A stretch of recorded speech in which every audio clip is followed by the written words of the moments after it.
Ah, the pigs are finishing up their breakfast. Huh. I don't know why they're so scared of me.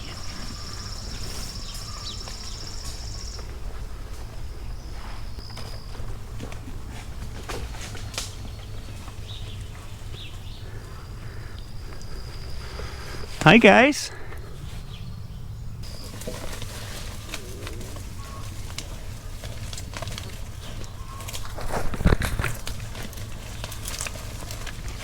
Hey, little ones.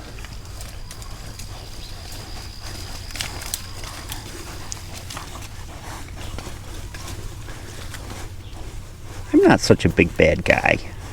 Remember when you were in Mom's pen and you used to bite my feet?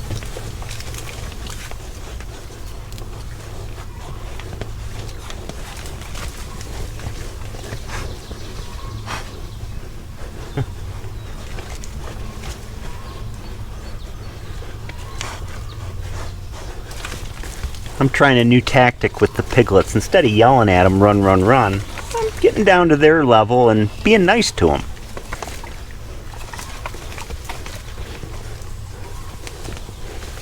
No, but when I get up, they run away.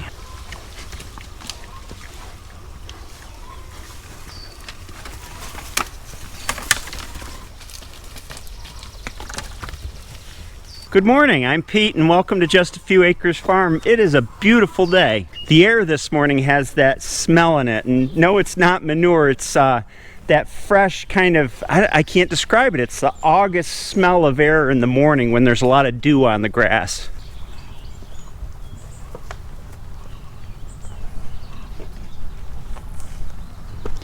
You are a beautiful calf.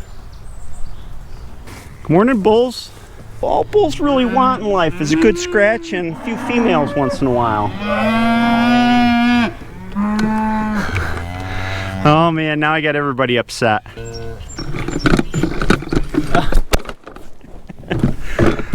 Yep, that's what bulls do. Breeding season's coming next month, and I think the bulls know it. They've been sparring a lot more with each other lately. And this is the gate we let them through when breeding season starts. It's also the gate where they pine after the cows most of the time. I'm sure you notice the flies on our cattle, and it's kind of a part of life when you have cattle. We've been experimenting with different treatments to reduce the fly load. You really can't eliminate it. And we've tried permethrin in a spray bottle. Well, they run away from us when we use that, so that didn't work. We are using some fly treatment in the cattle's mineral. So the way this fly treatment works is they eat the mineral. It doesn't react with them in any way when they're digesting. It passes through them and goes into their manure patties, and then this stuff interrupts the life cycle of the flies. So when the larvae are in the patties in the field, the larvae can't hatch. It makes them infertile. So that's breaking the life cycle of the fly. This is the first time we've tried it. We've been using it for about a month. We'll see how it works. There's certainly a lot of different ways to deal with flies out there, and it's important to find some method that works, because the irritation from flies, well, number one, it can cause pink eye, and number two, it slows down the cattle's weight gain. It's stress on the animal. So we're looking for different ways to control them, and there are a lot of them. You can use ear tags, you can use an old-fashioned rub that they pass under and it distributes an insecticide on them, and you can use more natural remedies like salt containing garlic to help ward the flies off. We're just testing this one to see how it goes.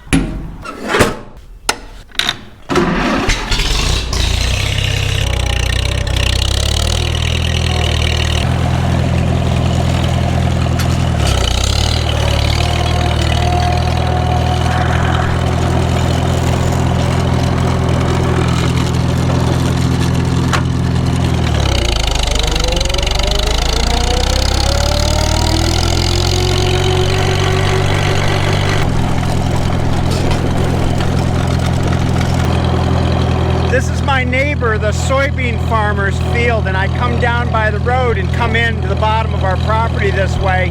That way I don't have to go through all the fences. And he pays me at the end of the year for keeping the grass in his driveway down. I'm just kidding. I never finished mowing below the fence lines, so I've got all this and then going all the way up the swale that runs diagonally across our property. The cattle do eat under the fences in some areas. Like you can see where there's grass growing on the other side of this. They've kept this pretty clear. But in areas like where this hedgerow is here, I got lots of bushes and weeds and things growing up because our pastures are planted and there's a line between planted and weeds, and the cows won't eat that stuff. I'm trimming growth, and that's good. I have a story to tell you about growth while I'm trimming. In last weekend's video, when I took you to the farmer's market, I ran out of stock early, and you may be wondering, how come he didn't bring more stock, or how come Hillary didn't come down and bring him more stock? This is a field that I clipped a couple weeks ago, and man, it sure is coming back nice. Well, the reason is that our farm grew out to our ultimate business plan. In other words, when we started, I made a sustainable farm budget that told us we need to grow so many of each kind of livestock and sell them at market to make a sustainable income. We've hit that, and I have no plans of growing any more. So when I go to market on the weekends and Hillary goes to market on Wednesdays, we bring a fixed amount of stock to ensure that we have a supply throughout the year. And the reason we need to ensure that we have a supply throughout the year is because we have product that becomes available throughout the year, and we have to go to farmers market all year to sell it. In the case of eggs, we have hens laying all year. In the case of beef, we have beef coming year round now, and we have pork coming year round. So we're committed to going to the farmers market, and we need to meter out our product to serve our customers year round. Now you may say to yourself, that's good. And you also may say to yourself, well, why don't you get bigger? You can make more money. In the case of cattle, we could certainly pasture more cattle and buy all our hay. But that wasn't my goal starting this farm because of the life I had previously. When I started at my old architectural firm, we had 8 employees. 15 years later, we had 75 employees, and our attitude toward growth was basically get as big as you can. But as we learned later, it became a trap. Boy, the air smells sweet today. It's the best smell. You see, the problem with growth isn't just a simple matter of bringing on a new employee. If you thought of it that way, all you need to do when you bring on a new employee is bring in enough work to pay that employee. But once you've started accumulating folks in any business and they stay with the business for a period of time, of course they want salary increases. So you have to run faster, you have to become more efficient, and have each employee do more work to be able to afford to pay them more year after year. So how did we accomplish that? Well, we would bring in new employees that were kind of at a base pay level and help them make the older employees more efficient. And as any organization functions, our firm was kind of like a pyramid with the fewer higher paid individuals at the top. And in order for them to continue to make more and more money year after year to get salary increases, we had to bring in more and more people on the bottom layer of the pyramid to bring more of that money up to the top. It's an extractive type of system. It works the younger employees harder to pay the top employees more. And it wasn't just me, it was the top layers of the pyramid. So I was one of the partners, but we had a layer of project managers and upper level people. And the more people we brought onto the base of the pyramid, the more the people at the top could expand and grow in numbers as well as salary. Now you may say, that's not fair to the people at the bottom of the pyramid. They're brought on to funnel money upward, but the people at the top of the pyramid have their own problem because they're tasked with making a more efficient structure all the time as that pyramid grows bigger. And so you wind up at the top, instead of actually doing the project work, spending most of your time managing people, and that's a whole different skill set.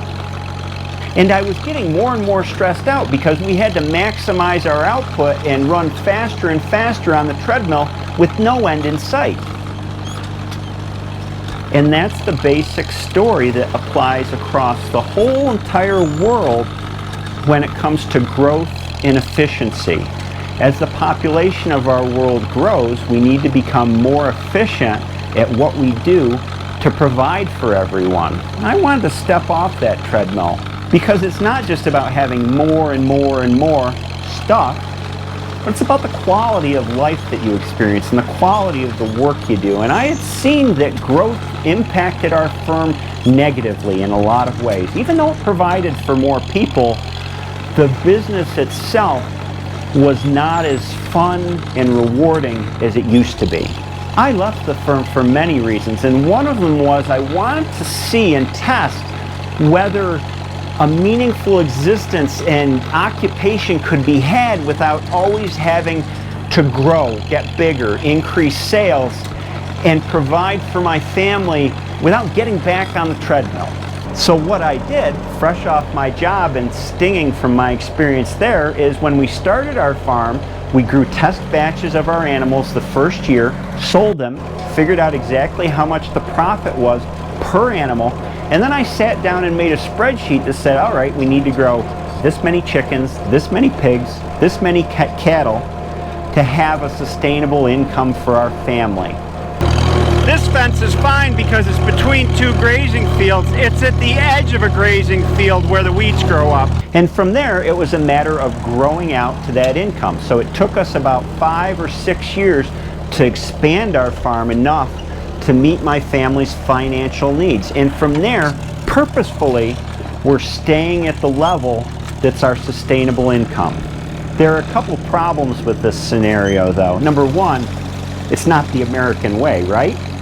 Most Americans want to be able to increase their salary to the moon if they could, so they can afford to buy more. But my wife and I realized that buying more doesn't really increase your quality of life after you get to a certain level where you provide for your basic needs. So we decided that that was fine with us. It's not fine for a lot of Americans, but I guess we're different. I hope more Americans grow to see things this way. The other problem with this mindset is that you do need to increase your revenue every year just to make up for inflation. Everything is skyrocketing these days in costs. So the way we take care of that is, as our costs increase for things like feed, which we're experiencing now, we incrementally raise the prices of our products. And this provides for making up for those cost increases on our supply side, as well as giving us a little bit more money in our pocket to take care of inflation. And by the way, I do believe the world would be a much better place if people's attitude wasn't to make as much money and consume as much as they can, but rather realize that you only need a certain amount of stuff in life and a certain amount of money to have a good life, and you can stop there. And by the way, I'm not a communist, I'm not a socialist.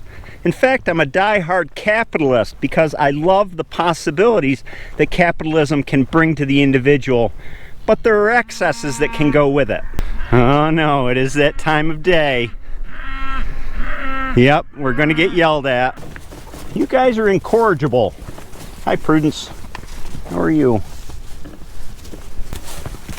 Watch out, calves. We gotta move this belly aching bunch to new pasture.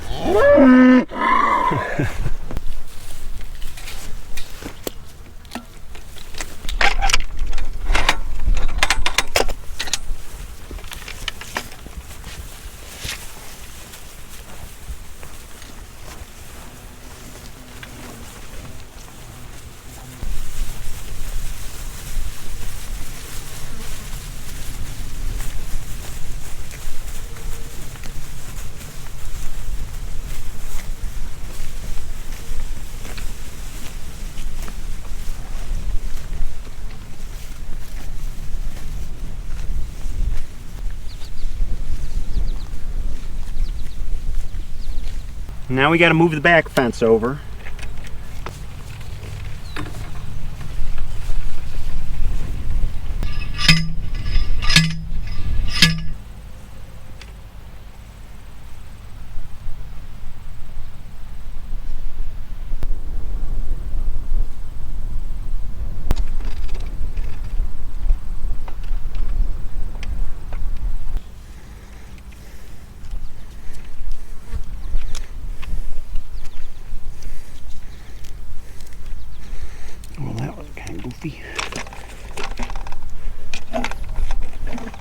Well, we're getting close to the end of this field. We got today and then we got 2 more days, and then they'll be moving out of this field and down into the field below.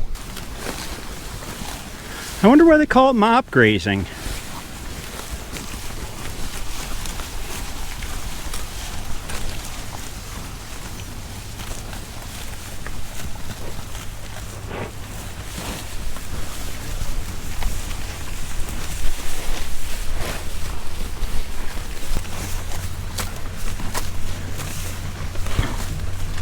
You're a steer. You're a steer. And you're a heifer. You can tell steers and heifers by looking at their face and how their ears hang. A steer's ears always hang low, and the heifers are up higher. I get perennial questions about our perennial pastures. What do we plant? Well, we plant a mixture of things because polycultures are good. On the grass, the straight grass side, we plant timothy and orchard grass always. This field happened to have some perennial ryegrass in it as well, and a few other types of grasses we use, but mainly it's timothy and orchard grass. And then for legumes, which are so important in a pasture, they're the thing that naturally replenishes nitrogen in the soil, nitrogen fixers. We plant alfalfa, we plant red clover, and we plant white clover. I am a big believer in planting pastures versus taking an abandoned field and mowing and mowing and mowing and seeing what comes in, because the grasses that we plant, I think, contribute greatly to the quality of the beef. And who knows, cows are what they eat, right? They taste like what they eat. So if you have a cow that's grazing on goldenrod and ragweed and all kinds of garbage, well, I think you're going to have gamier beef than with the pastures that we plant. So even though it's a polyculture, it's planted. I think that's important. As we go on through the summer, the legumes start to take a bigger percentage of the pasture growth than the grasses. The alfalfa certainly comes on stronger during the dry weather, and the clover keeps charging along. I have never had a problem with bloat in any of our animals, and our pastures will come up to about 40% legumes going into August into early September. Never been a problem.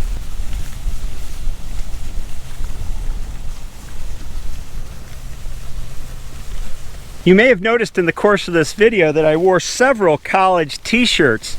They've been coming like crazy in the mail, at least a dozen a day, and I have a feeling that the crest of the wave is still not here yet. I am so appreciative to everybody that sent them. I think it's a great way to connect with viewers, and I'll try to wear them all. If I wore one a video, it'd probably take me years to get through them all, but thanks again. And I'm gonna sign off here and leave you with the cattle eating grass, one of the most relaxing things I know of.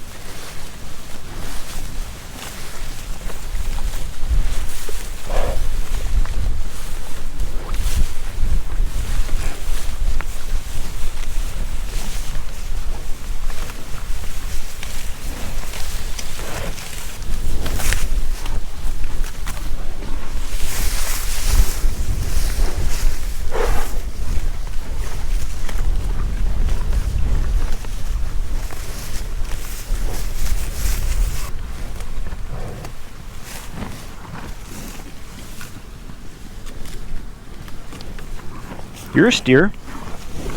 Hey, buddy. Yeah.